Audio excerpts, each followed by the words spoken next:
and it is road trip time. Where are we headed? Columbia, Tennessee. Anybody remember what's in Columbia, Tennessee? We are headed back to the Homestead Festival. It does not feel like a full year. Oh. Just hit Arkansas. No idea if I captured that or not. Yeah. It does not feel like a full year since we've been. Do you agree? Yeah, no. Yeah, well, yes, I agree. No, it hasn't. It doesn't feel like it's been. So we've got about either 7 or 7.5 hours left on our trip. It's about 9 hours from where we live. Last year we took our youngest with us because he was still, how old was he? Well, he wasn't 1 yet. Right. Because he's about to be 2. He wasn't 1 yet. So we did take him with us because he was still nursing, and it was just, he was still pretty little to leave for that long. But this year, we took them all, and they're hanging out at my parents' house with my parents and my sister. And so they're gonna have a fun time there, and we're gonna enjoy a little bit of a vacation.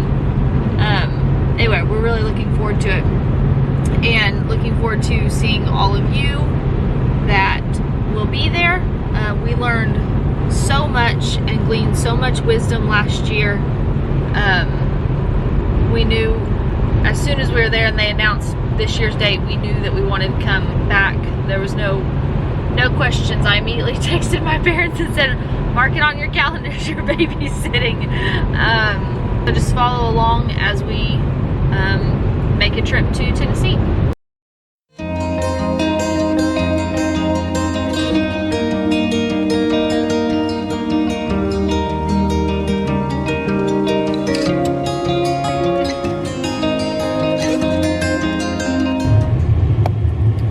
We are still about, what, 4.5 hours away? I think so. I think 4.5 hours away, and we just stopped at a place, at a restaurant we discovered last year when we came that, what on earth was that noise? Okay. We discovered last year when we came, and they have It's under your feet. okay. That we discovered last year when we came, and they have the best burgers, and it's a really neat, they have a really cool story. Let me see if I can get it real quick. It's the Grumpy Rabbit, and it's in a historical downtown building. They have all these really cool artifacts around showing, I don't remember how old, we didn't go through and read it. We just got takeout this time because we need to get on the road. Anyway, but they have a cool story as to how, like, what the building used to be and how it came to be a restaurant and all that. Anyway, so we're going to eat up our yummy burgers. We got exactly what we got last time. It's called the Grumpy Burger, and it's huge on a brioche bun with, what kind of aioli? Garlic aioli, I think. Swiss cheese and bacon and lettuce. Yum, yum.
cozy. And the lights on here. Very cute.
Ready? Mm-hmm. Let's go.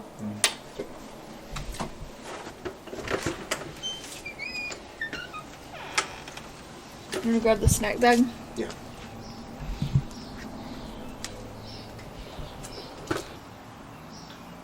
Okay.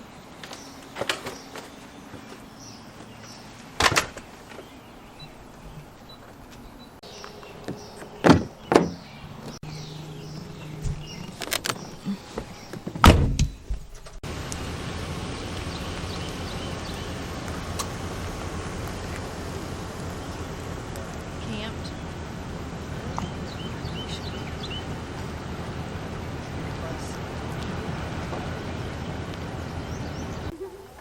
Let's go. All right.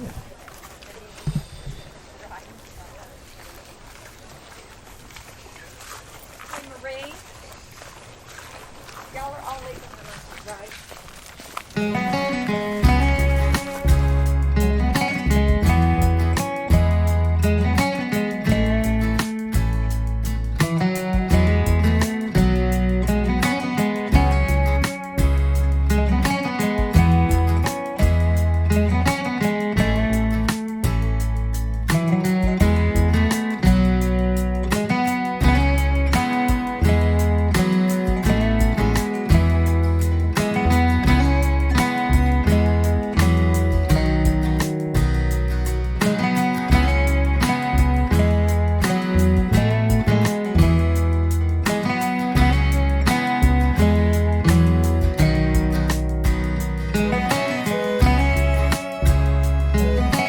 Whether it's silvopasture, orchards, fruits and berries, whatever it is, that comes. You gotta step in here. I'm gonna turn it up. So we have ended our first day at the Homestead Festival. We actually headed out a little bit early. A storm system's moving in and we feel really bad for everybody. Their tents are all trying to blow away, and so we're gonna go and take refuge in the car and maybe go to town and grab some dinner and then come back probably for the concert tonight. So we'll catch you later. We may or may not be glad that we decided to go ahead and leave the festival early because we're getting hit in a big hailstorm. So we survived the hailstorm, and then we were possibly going to go back for the concerts, and then as we came back to downtown Columbia, we started seeing a bunch of food trucks, and we remembered that there's a big old truck trying to hit us. We remembered that every first Friday of the month, they have a big downtown gathering with like food trucks and music, and the shops stay open late. So last year we weren't able to come because we went to dinner with some friends, and then this year we thought we weren't going to be able to either because we thought we would be at the festival. But since we got run out with the storm, we decided to come down here to eat. So now we get to enjoy the festival.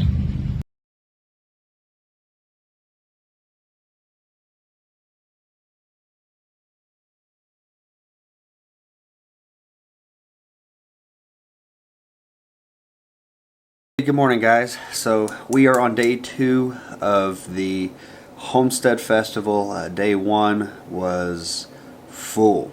The day was full. There was a lot of information, but it was good information. But the information that you can take from this festival is actually useful. It was useful for us last year, and even with us being beginners in it, it is, that information has helped get us to the point we're at. If you're wanting to get into homesteading, you get a chance to come to this one in Columbia, Tennessee. The dates are actually posted for next year. I believe they're June 6th and 7th. But just to give you a little rundown of what we got yesterday. So yesterday, the first thing that we went to was it was homestead layout. So this was with Daniel Salatin of Polyface Farm, and the awesome thing about this is it's information that you can apply to small homesteads or big homesteads, or up to large ranches and farms. So basically, it's how do you observe your own property, your own land, to see how things work before you start putting in permanent things such as irrigation, putting piping in the ground for to get water to your animals, water to your garden. Because once you put the piping in the ground, it's there. You're stuck with it unless you want to do all the work to get it all back up. Kind of like being prepared, But another thing that we went to yesterday that was beneficial. So we did homestead layouts. Let's see here. Farming with kids. This was probably the biggest one. Let's face it, when you work with kids, you're working with children, regardless of their age, and obviously as they get older and they're able to do more, but they are not efficient, they are not thorough, typically, and they get it's like when a dog sees a squirrel, they get distracted. But children are the future. All right, they just are. And if you don't take the time in the midst of your homesteading and your farming to invest your children and incorporate them, he has a book. And Joel Salatin has a book that basically talks about everything he went over in this. He called it the 10 Commandments of Working with Children. And I need to get that book. We need to get that book. But we with our children, we're what's great with our children right now is they want to do the chores. I hope that still goes on, but teaching them to do it right, making sure when they get eggs that they close things back up. When if they have to give something to the pigs and they have to open a gate, shut the gate, because getting our pigs back, if you don't have a thing of food for them to follow you back, that's going to be rough. But also not just incorporating them into chores, but making it fun, making it to where they're, making it to where they can enjoy their work. There's something to be said about when you take a task, regardless of how complex or difficult it is. It can be a really complex one, a simple one, it could be a difficult one, it could be an easy one. But when you start a task and then you follow through with the task and then you finish the task, especially if they're complex and difficult, the feeling that you get, let's say you change something out on a car that normally a mechanic would do, at least for me, that's fulfilling. It's like I did that. Well, when children, 6, 7, 8, 9, 10, teenage years, they get that same fulfillment in being a part. And our daughters are always, hey, I want to help with this, or hey, I want to help with that, or hey, I want to be a part. And so it is crucial if you have children to incorporate them into all those things. And the cool thing about homesteading is you can do that. You can't take them to a day job. You can't take them to a factory. Maybe once in a year, bring your kids to work day. Maybe you can't bring them to the office, but you can bring them into this. And it's very easy to just brush them aside, get it done yourself, but what is that going to do to them for the future? There's movies and books and stories about how the children just grew up and all they wanted to do was leave the farm, and they go into city life, and it's not that, and that's not necessarily a bad thing. If your child is going to be a doctor, your child's going to be a doctor, great. But I don't think that it's profitable to you as a family. It's not beneficial to you as a family for them to live miserably on a farm and just completely reject that lifestyle of yours.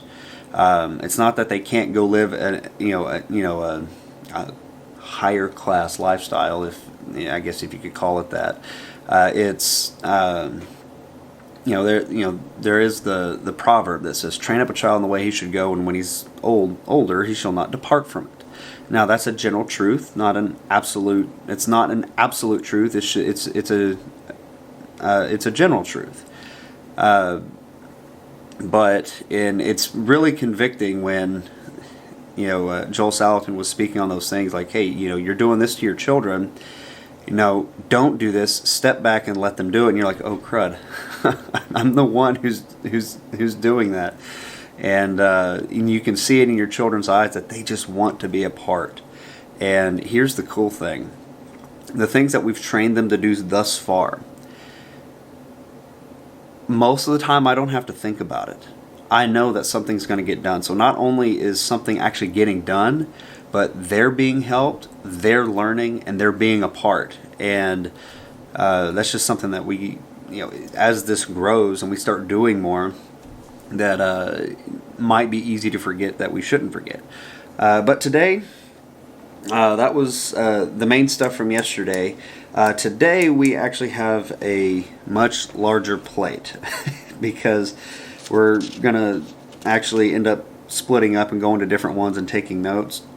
But again, this is all information that you can write down, that you can take in and take back to your homestead or your farm or whatever it is you have, whether it's an acre and a half like ours, whether it's 20 acres or 30 acres, that you can actually take and implement. So we will have a follow-up video to this, and have a blessed day.